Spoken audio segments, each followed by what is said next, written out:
네, 입추가 지나니까 이제 조금 살만합니다. 낮에는 덥지만 밤에는 이제 열대야 현상들은 좀 사라진 것 같은데요. 여름이 아직은 뜨겁지만 여름에서 가을로 가는 이때 또 좋은 페스티벌이 있어서 오늘 소개를 해드릴 텐데요. 서울 뮤지컬 페스티벌이 곧 개막을 앞두고 있습니다. 올해로 4회째를 맞이하는데요. 기존의 이제 뮤지컬 장르와 함께 시민들이 함께하는 축제 성격을 더욱 강화해서 올해는 행사를 준비하고 계시다는데요. 오정학 서울 뮤지컬 페스티벌 사무국장님 모시고 말씀 나누겠습니다. 어서 오십시오. 네, 안녕하세요. 네, 4회째 올해 이제 또 뜻깊은 행사를 이어가십니다. 서울 뮤지컬 페스티벌 간략하게 소개부터 좀 해주십시오. 네, 서울 뮤지컬 페스티벌은 2012년 창작 뮤지컬의 활성화와 아시아 뮤지컬 시장의 허브를 목표로 사단법인 한국뮤지컬협회와 재단법인 중구문화재단, 충무아트홀이 공동으로 주최를 시작했습니다. 한마디로 말씀드리자면 뮤지컬인들에 의한 뮤지컬인들을 위한 뮤지컬인들의 축제라고 할 수 있을 것 같습니다. 네. 4회째인데 참여하실 때는 굉장히 어려우셨죠? 그래도 벌써 이제 4회째까지 어려움은 있으셨겠지만 쭉 오면서 성장을 하고 있어서 좋네요. 네, 고맙습니다. 네. 올해 서울 뮤지컬 페스티벌은 어디서 또 언제 열리는지 일정 좀 알려주십시오. 네. 다음 주입니다. 다음 주 월요일 8월 17일 월요일부터 8일간에 걸쳐서 충무아트홀 그리고 동대문 디자인 플라자 등지에서 열리게 됩니다. 네, 충무아트홀이 보면 가장 중심적인 지역이고요. 주변에 이제 DDP 동대문 디자인 플라자가 생겨서 또 관광객도 많이 오시고 그러지 않습니까? 네. 연계돼서 그 주변에서 행사를 하십니다. 올해가 이제 4회째라고 말씀을 드렸습니다. 지난 그 3회 때까지의 성과들을 좀 돌아보시고 또 좀 더 발전시켜야겠다 이런 부분 생각나시는 거 있으면 얘기 좀 해주세요. 사실은 전 세계 어느 축제를 보아도 축제 같은 경우는 한 10년 정도는 네. 이렇게 지속을 해봐야 그 성과를 좀 제대로 논할 수 있지 않을까 그렇게 생각을 하는 네. 편입니다. 이제 고작 이제 4년 됐는데요. 네. 저희가 1차 목표를 잡는 게 한 2020년 됩니다. 그때가 되면 아시다시피 부산국제영화제처럼 서울시 전역에서 펼쳐지는 뮤지컬 축제로서 좀 자리매김할 수 있도록 한 단계 한 단계 이렇게 지금 밟아나가고 있습니다.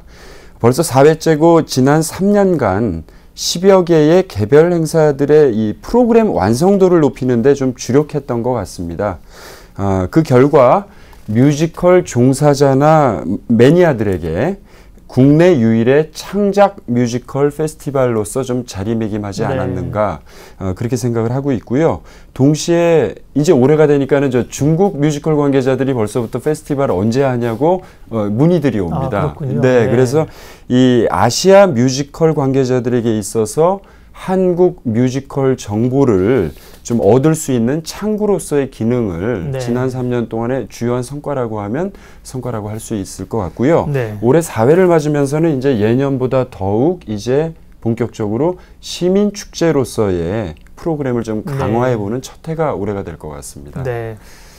아시는 것처럼 뮤지컬은 정말 그 마니아들이 굉장히 좋아하시는 그런 그 축제인데요. 다만 이제 일반 시민들이 조금 더 가까이 그 문턱까지만 가시면 참 매력이 있는 장르인데 네, 네. 영화나 이런 것들에 비해서는 아직까지 우리가 공연을 볼 수 있는 곳이나 여러 가지 좀 장벽들이 조금 있습니다. 그래서 이제 시민 축제로서의 기능을 강화하겠다 말씀하셨는데 어떤 것들이 준비되어 있습니까?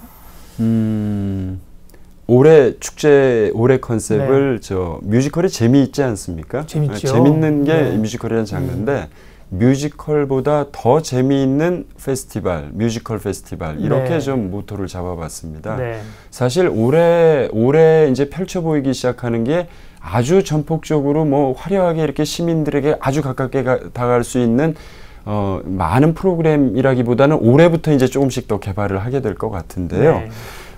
올해 같은 경우에는 지금 갈라쇼를 준비했고요. 네. 네. 그리고 야외 무대, 충무아트홀 앞마당 그 야외 무대에서 5시에 한 번, 그리고 저녁 9시에 한 번, 야외에서 편안하게 무료로 감상하실 수 있는 뭐 여러 가지 그 프로그램들을 준비를 했고요. 또 먹거리 장터를 좀 개발했습니다. 그래서 현재로서는 저 셰프 홍석천 씨가 이제 뮤지컬과 관련된 좀 프로그램을 이제 메뉴를 네. 좀 개발하는 부분도 이제 그때 오픈이 될 것 같은데요. 그럼 먹거리 장터라든가 그 다음에 일반 시민들께서 뮤지컬에 좀 편하게 접근하실 수 있는 뮤지컬 워크샵, 예를 들어서 뮤지컬 의상을 함께 만들어 보는 어떤 클래스를 한다든가 네. 아니면은 케이팝에 맞춰서 뮤지컬 안무를 한번 배워본다든가 이렇게 좀 뮤지컬 한 편을 직접 보여드리는 것보다도 그런 어떤 다양한 방법을 통해서 뮤지컬이 좀 더 일반 시민들께 가깝게 다가갈 수 있는 그런 다양한 프로그램들을 저희가 고민해서 올해 좀 선보이게 되는 것 같습니다. 재미있는 뮤지컬보다도 더 재미있는 페스티벌을 준비 중이라 그랬는데 그러려면 뮤지컬보다 재미있게 하려면 굉장히 네, 노력을 많이 하셔야겠는데요. 스트레스도 네. 좀 있겠는데요. 네. 참여하는 분들이 어떻게 반응할까? 네. 예. 자, 이 뮤지컬이라는 장르를 시민들에게 좀 알리고 뭐 이런 그 전반적인 측면도 있겠지만 특별히 창작 뮤지컬의 활성화가 페스티벌의 출범 목적이라고 하셨습니다. 네. 지금도 뭐 블록버스터 외국 그 뮤지컬들이 들어와서 사실은 그런 것들은 굉장히 상업적으로 흥행을 하고 있고 많은 네, 분들이 좋아하고 맞습니다. 있지 않습니까? 네, 맞습니다. 근데 그것도 필요하지만 우리 창작 뮤지컬이 살아야 된다 이런 목적이실 텐데 그러면 이제 결국 이제 한국의 이 창작 작품을 하시는 분들이나 뭐 이런 분들을 좀 지원을 하고 또 할 수 있도록 무대를 깔아드려야 될 텐데 어떤 프로그램들이 좀 준비되고 있나요? 저희가 첫 해부터 지금 창작 지원으로서 대표적인 프로그램으로 예그린 앙코르라고 하는 프로그램을 시행하고 있습니다. 네. 이 간단하게 말씀드리면 이건 벌써 이미 뮤지컬계와 뮤지컬 매니아들 사이에서는 굉장히 주목을 받고 있는 프로그램인데요. 네.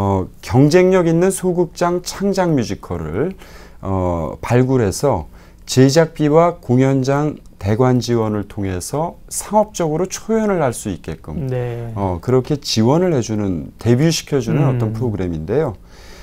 이미 1회 3년 전이죠. 첫 해 지원을 받았던 뮤지컬 여신님이 보고 계셔라는 뮤지컬이 있습니다. 네. 어느덧 올해로 이제 3년째 순항 중에 있고요. 그리고 작년 같은 경우에는 일본에도 공연을 다녀왔습니다. 네, 이 공연이요? 네. 그리고 이제 조만간 아마 중국에도 이 공연이 선보일 수 있지 않을까. 네. 그렇게 말하자면 이렇게 가능성 있는 창작 뮤지컬을 저희가 지원을 통해서 일단 초연을 하게 하면 네. 그 초연 이후에는 알아서 그 자생할 수 있는 뮤지컬이 능력이 자생하게 네. 되는 거죠. 나아가서는 예. 한국뿐만 아니라 가까운 중국, 일본까지 진출할 수 있도록 네. 그런 프로그램으로서 주목받고 있고 또 하나는 작년에 지원했던 뮤지컬 난쟁이들이라고 있습니다. 네. 올해 초에 이제 초연이 됐는데요. 예. 유료 객석 점유율 92%라고 하는 초연으로서는 사실 이례적인 경우입니다. 네. 창작 뮤지컬로서는. 예. 그래서 이미 저희 예그린 앙코르에서 배출하는 어떤 당선작에 대해서는 이렇게 좀 주목도를 높게 주목을 받으면서 출발을 하게 되는 것 같아서 네. 그런 부분에서 좀 이렇게 4년 동안 하면서 좀 보람을 느끼는 부분이 되는 것 같습니다. 네. 예. 아주 의미 있는 지원들을 해가고 계시네요. 저희가 비전문가라 정확히는 모르겠지만 또 이 뮤지컬이라는 장르의 어떤 매력이라고 하는 게 공연이 한번 그 자리를 잡으면 굉장히 오랜 기간 동안 장기 공연을 이어가는 경우가 많이 있고요. 네, 맞습니다. 그게 또 나중에 이제 뭐 영화화되는 경우도 있고 그렇죠. 그런 점으로 이제 파생되는 게 굉장히 많더라고요. 네, 맞습니다. 예. 예. 지금 말씀해주신 첫해 지원작 여신님이 보고 계셔. 네, 그리고 작년 지원작 난쟁이들 이런 작품들도 조금 챙겨보면 좋을 것 같고요. 이번 축제 기간 동안에 또 세계 뮤지컬 전문인들이 모여서 함께 아시아 뮤지컬에 대해서 이야기 나누는 그런 컨퍼런스 포럼도 개최하신다면서요. 네. 네. 네. 아까도 말씀드렸지만은 이 국제 컨퍼런스가 올해로 이제 3년차 서울 뮤지컬 마켓이라는 타이틀 안에 이제 부스 전시도 하고 네. 이제 국제 컨퍼런스를 개최하는데요. 한중 일영 동시 통역으로 진행이 됩니다.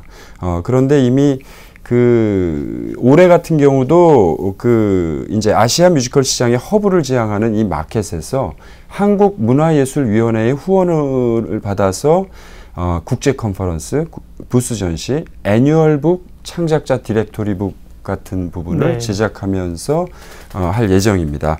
올해 국제 컨퍼런스는 주제가 아시아 뮤지컬 시장의 현황 파악 및 교류 협력 방안 모색 이라는 주제로 해서 중국, 일본, 호주 이런 등의 관계자들과 함께 원 아시아 뮤지컬 마켓의 네. 비전에 대해서 아마 공유하는 자리가 될 것 같고요. 특히 올해는 그 제33회 FACP 서울총회라고 해서요. 매년 국가를 돌아가면서 아시아권의 공연예술 기획자들이 총회와 함께 컨퍼런스를 합니다. 동시에 그것도 열리는군요. 네, 저희 페스티벌 네. 안에 공동 유치를 해서요. 예. 그 주제를 올해는 뮤지컬로 하자고 제안을 했습니다. 저희가. 예. 그래서 뮤지컬과 관련돼서 아시아권의 한 200여 명의 관계자들이 함께 와서 이런 그 아시아의 뮤지컬 교류 협력의 가능성, 네. 동시에 한국 뮤지컬의 어떤 우수성 네. 이런 부분에 대해서 확인하는 자리가 이번 컨퍼런스 자리가 되지 않을까 네. 싶습니다. 기본적으로 이제 창작 지원과 좋은 작품이 만들어져야겠지만 그것이 이제 또 이렇게 프로모션되고 기획되는 네. 것도 굉장히 중요하겠죠. 네. 그런 네. 측면에서 전문가들이 모이시는군요. 예, 서울 뮤지컬 페스티벌 얘기를 하고 있는데요. 뮤지컬과 관련된 다양한 페스티벌이 이제 다음 주부터 열리는데 동시에 충무로 뮤지컬 영화제도 진행이 된다고 들었습니다. 이 영화제는 그럼 어디서 주관을 하시는 건가요? 네, 네. 그 이제 충무 아트홀에서 직접 이제 주관을 합니다. 네. 이 충무로 뮤지컬 영화제는. 예. 그래서 아시겠지만은 충무로는 뭐 영화의 고향이라고 그렇죠. 보통들 얘기를 네. 하시고요. 그래서 벌써 몇 년여간의 기획 기간을 거쳐서 내년 1회를 목표로 하고 있습니다. 네, 그래서 영화제가요? 네. 예, 올해 페스티벌 기간에서는 프리 페스티벌 충무로 뮤지컬 영화제 프리 페스티벌의 형태로 예. 한 4일간의 기간에 걸쳐서 그 충무 아트홀과 동대문 디자인 플라자 그 야외 공간 야외 상영이죠. 그러니까 예. 그리고 제가 들어봤더니 전 세계에서 유일하게 24시간 상영관으로 있는 게 동대문 메가박스라고 들었습니다. 그렇군요. 네, 그래서 그 메가박스에서의 심야 상영까지 이렇게 해서 지금 펼쳐질 예정이고요.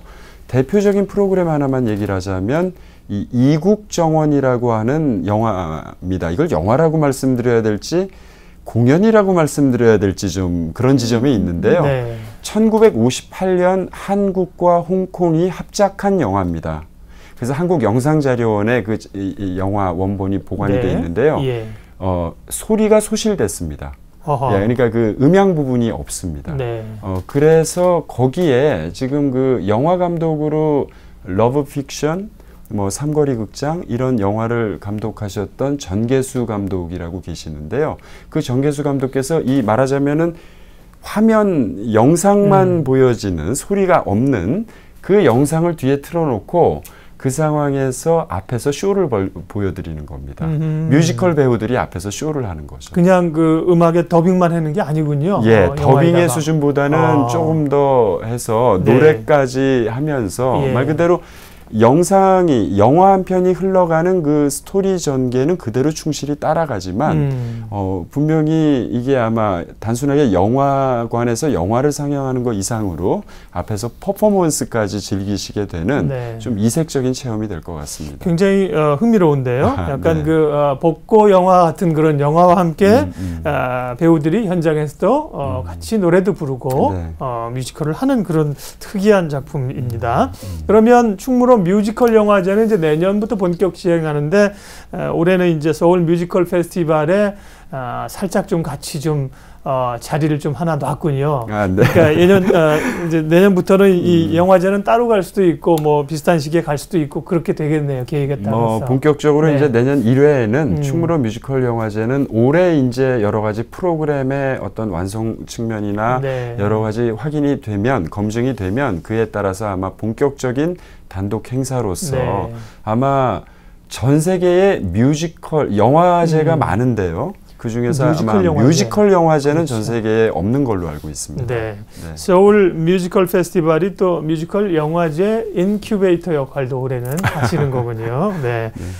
자, 이렇게 뮤지컬을 사랑하는 분들 또 뮤지컬인들의 축제가 열리는데 동시에 이제 좀 고민해 보거나 정책적 지원이나 이런 데에 대해서 좀 또 소리를 낼 필요가 있는 거죠. 국내 창작 뮤지컬이 한류가 굉장히 인기가 있는데 네. 이런 것들이 좀 타고 나갈 수 있도록 앞으로 활성화를 위해서는 어떤 좀 각계의 노력 방안들이 필요할까요? 사실 한국의 지금 뮤지컬 산업, 지금은 사실은 대중적으로 뭐 너도 나도 시민 여러분들께서도 아마 뮤지컬에 대해서는 다 이렇게 관심을 갖고 계신데요. 네. 불과 한국에서 뮤지컬 산업이 이렇게 활성화되기 시작한 건 한 10여 년밖에 되지 않았습니다. 2001년 그 뮤지컬 오페라의 유령 성공부터라고 할 수 있거든요. 네. 그 이후에 사실 지난 14년간 연간 20%의 지속 성장을 거듭하면서 지금까지 와 있는데요. 사실 웬만한 전 세계 유명한 뮤지컬들은 다 우리나라에 들어왔습니다. 예. 그런데 이제 지금 관건이 되는 건 마치 한국 영화 산업이 예전에 그랬듯이 초창기 기억해 보시면 전 세계 유명한 영화들이 다 선보이고 그 당시 한국 영화는 사실 이렇게 좀 존재감이 적었었죠. 예, 존재감이 적었었던 그런 시절이 있었는데 어느덧 한국 영화는 뭐 이미 전 세계 어떤 영화가 들어와도 필적할 만큼 네. 또 한국 관객들이 상대적으로 한국 영화를 굉장히 사랑하고 계시잖아요. 그런 측면에서 봤을 때 이제는 국산 그 컨텐츠라고 할 수 있는 한국의 창작 뮤지컬이 본격적으로 활성화될 수 있는 토양이 되지 않았을까. 네. 그런 측면에서 저도 이제 지난 몇 년간 일본과 중국 뮤지컬 시장을 좀 둘러봤습니다. 일본이나 중국 뮤지컬 시장을 둘러본 결과 한국 뮤지컬 시장, 한국 뮤지컬이 앞서가는 게 한 두 가지가 있더라고요. 네. 뭐니 해도 한국 뮤지컬 배우의 가창력은 이제는 전 세계 수준이라고 생각합니다. 네. 예, 일본하고 중국엔 비교할 수가 없고요. 예, 두 번째로 중요한 부분이 바로 창작자들의 능력입니다. 아시겠지만 이 어떤 컨텐츠건 이 창작자들의 능력이 가장 중요한 부분이거든요. 그런 측면에서는 뮤지컬 창작자들의 기량이 굉장히 중국이나 일본보다 훨씬 앞서가고 있다고 생각하고 그런 결과 사실은 필요한 부분은 어떤 정부의 정책적 지원 아니면 해외 판로에 대한 어떤 활발한 개척, 네. 그 다음에 마지막으로 창작자들에 대한 어떤 지원 육성에 대해서 더 강화를 하는 어떤 그런 부분들이 이후에 창작 뮤지컬 활성화에 필요하지 않을까 그렇게 생각합니다. 네. 오 국장님도 영화도 좋아하시겠죠. 음악도 좋아하시겠죠. 연극도 좋아하실 텐데 특별히 이제 이렇게 뮤지컬에 빠지셨습니다. 뮤지컬이 가지고 있는 또 관람객 입장에서의 뮤지컬인들의 매력은 어떤 겁니까? 아무래도 네. 뮤지컬 매력하면은 뭐 귀에 감기는 멜로디 그리고 멋진 배우들의 그 가창력 아니면 이제 화려한 무대 아마 그런 부분들이 일단은 연극이나 뭐 영화하고는 또 다른 아마 뮤지컬만의 매력 현장에서 볼 수 있는 그런 매력이 아닐까 싶은데요. 사실은 아직까지도 한국에서는 뮤지컬이 대중적으로 사랑받기에는 좀 티켓 가격이 아무래도 좀 부담스러운 게 사실입니다. 네. 보통은 이제 국민소득 한 3만 불 정도 이상이 돼야 뮤지컬 장르가 좀 활성화된다고 얘기를 하고 네. 아직은 한국에서 좀 활성화, 대중화되기에는 조금은 시일이 필요하지 않을까 생각하는 부분도 있는데요. 제가 마지막으로 참 부러운 부분이 뭔가 하면 이렇게 런던이나 뉴욕에 가보면 할머니, 할아버지, 그리고 꼬맹이들까지 함께 손붙잡고 이렇게 뮤지컬을 관람하러 오는 그 문화가 참 부럽더라고요. 네. 사실은 한국에서도 그게 이제 점점 가능하지 않을까 그렇게 생각을 하고 있습니다. 네. 사실은 그 영화도 이제 제작비가 많이 들어가는 영화들이 꽤 있지 않습니까? 네, 그렇죠. 네. 네. 그런데 이제 영화는 어쨌든 그 보는 사람들 입장에서 이제 가격 부담이 상당히 지금 줄어든 장르이죠. 네, 그런데 맞습니다. 이제 뮤지컬은 물론 이제 제작비나 이 스케일 자체가 크기 때문에 제작비가 많이 들어가는데 그에 따른 이제 가격의 장벽들을 어떻게 좀 낮출 것이냐. 물론 뭐 기업들이 좀 메세나를 한다든지 이렇게 지원할 수도 있고 한편으로는 다양한 가격 정책을 우리도 좀 시행해야 되지 않느냐. 외국 가면 뭐 상황에 따라서 정말 창구 앞에 그날 가면 뭐 남은 표 좀 싸게 살 수 있는 것부터 시간대별로 네, 따르고 이렇다면서요. 네, 그런 것들도 좀 고민들을 하고 계신지 모르겠습니다. 네. 사실은 지금 말씀하시는 네. 부분들은 어느 정도 이제 정책적인 부분이 좀 고려가 뒷받침이 돼야 되는 예, 뒷받침이 네. 돼야 되는 부분일 것 같고요. 네. 마찬가지로 이제 뮤지컬계의 뭐 제작자들이라든가 이렇게 함께 이거는 고민을 해봐야 되는 숙제 같은 부분일 것 같습니다. 네. 사실은 제작비 수준이 있다 보니까 티켓 가격이 어쩔 수 없이 높아지는 부분이 사실 관계자 입장에서는 그렇죠. 또 예. 어쩔 수 없는 부분이기도 하지만 사실은 보시는 분들의 입장을 배려한다라고 했을 때는 분명히 저렴한 가격으로 조금씩 낮출 수 있는 다양한 방법을 개발하는 건 저희 관계자들이나 그리고 정부의 어떤 좀 그 숙제 아닐까 싶은 생각을 하고 있습니다. 네. 네. 제4회 서울 뮤지컬 페스티벌 얘기했는데요. 좀 더 자세한 일정하고요. 또 티켓 예매 방법, 페스티벌을 잘 즐길 수 있는 방법 마지막으로 좀 말씀해 주세요. 네, 뮤지컬 옥션이나 저희 프로그램 중에 뮤지컬 워크숍 등 그 몇몇 프로그램은 유료인데요. 네. 대다수의 프로그램들이 무료입니다. 그래서 그 자세한 내용은 8일간의 자세한 일정은 저희 서울 뮤지컬 페스티벌 홈페이지가 있습니다. 그리고 저 대표 문의 전화가 있는데요. 아무래도 다양한 프로그램들이 이루어지다 보니까 한번 좀 홈페이지를 직접 방문해 주시고 전화 문의를 통해서 한번 직접 확인을 해봐 주셨으면 좋겠습니다. 마지막으로 하나만 좀 말씀 네. 제가 빠진 부분이 올해 다음 주 수요일 날 8월 19일 저녁에 동대문 디자인 플라자 어울림 광장에서 네. 저희 개막 갈라쇼를 합니다. 아까 말씀드렸던 FHP 관련해서 아시아권의 공연예술 기획자들도 한 200여 명 모이고 네. 그리고 뮤지컬 영화제 관련해서 영화계 인사분들도 모이시는 거기에 일반 시민들까지 무료로 야외에서 즐기실 수 있는 유명 뮤지컬 배우와 유라시안 오케스트라가 연주를 하는 그 대형 갈라쇼를 지금 준비해 놨습니다. 네. 그래서 다음 주 수요일 저녁 8시에 8시. 네, 있습니다. 꼭 개막 갈라쇼가. 8월 19일 수요일. 네. 갈라쇼가 주는 또 묘미가 굉장히 있잖아요. 네. 그리고 이제 DDP의 그 광장 말씀하시는 거죠? 예, 그 온폭 들어간 그 안쪽 광장을 어울림 광장이라고. 네, 어울림 광장. 네. 그러니까 뭐 당연히 거기는 이제 무료로 관람하실 수 있는 공간이 되고요. 네. 가시면 굉장히 좋은 그 축제가 되겠습니다. 예, 오늘 4회째를 맞이하는 서울 뮤지컬 페스티벌 관련된 이야기들 오정학 사무국장님 모시고 말씀 나눴습니다. 시간 내주셔서 고맙습니다. 네, 감사합니다.